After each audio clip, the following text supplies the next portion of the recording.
Coming up on 523, and considering last year's flu shot was not as effective as it was in years before, some of you might be thinking about maybe not getting a flu shot this time around. But can you really afford to skip it this year? 27 First News This Morning reporter Nathan Lahota is live in the studio with more on how the flu can impact your pocketbook. Nate?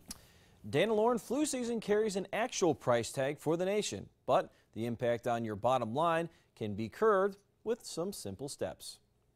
In addition to the sneezing, the coughing, the aches, and the misery, the Centers for Disease Control and Prevention says the flu carries an economic toll for the nation every year. That includes $10.4 billion in direct medical expenses and $16.3 billion in lost earnings for sick employees. The CDC says the flu can be particularly costly for households with young children, who are most likely to become infected with the flu virus. They found that caregivers of children sick with the flu took on medical expenses between $300 and $400, depending upon the severity of the illness.